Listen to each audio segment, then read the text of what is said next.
What is up, guys? Today we're going to be going over my heavy duty Wacky rig setup. This is not your traditional Wacky rig.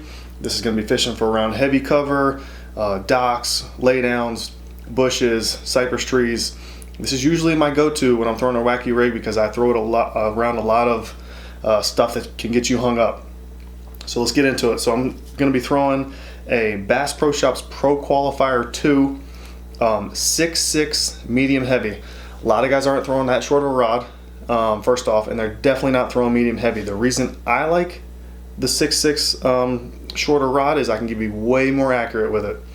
I can be way more accurate with this than I can a 7-footer, and sometimes, a lot of the times, I'm a co-angler, so I'm in the back of the boat as well, so I even have less room to work with. So that 6.6 really helps for that. And then medium heavy is because, again, this is my heavy duty setup, so I want to get them out and get them coming towards me. The second I set the hook on them, I need them coming towards me. If they're under a dock, they get wrapped around all kinds of poles. If they're next to a cypress tree or, laydowns, they can get wrapped up in all that. I want them coming towards me as fast as possible.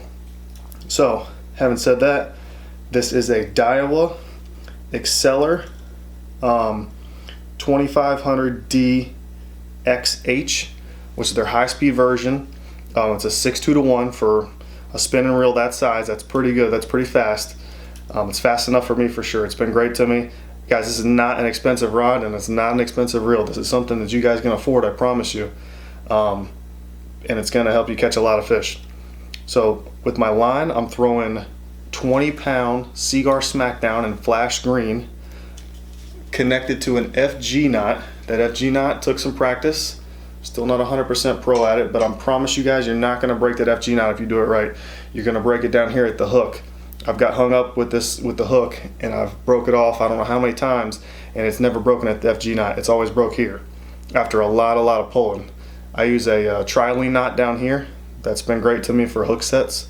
So yeah, then we're using, back to the line. So I got an FG knot, and then I'm using 20-pound Sunline Sniper as my fluorocarbon.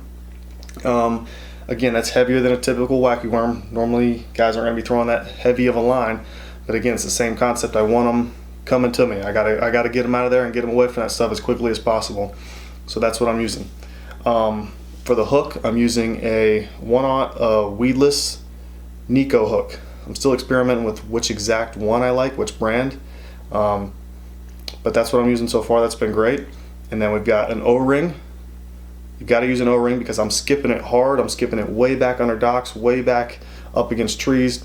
You need that O-ring or else you're going to go through a lot of Wacky worms. And then that is a Yamamoto Senko in green pumpkin blue. That's the setup, guys. Try it out. You're going to help you catch a bunch of fish. I'm Chandler Todd. This is what I do.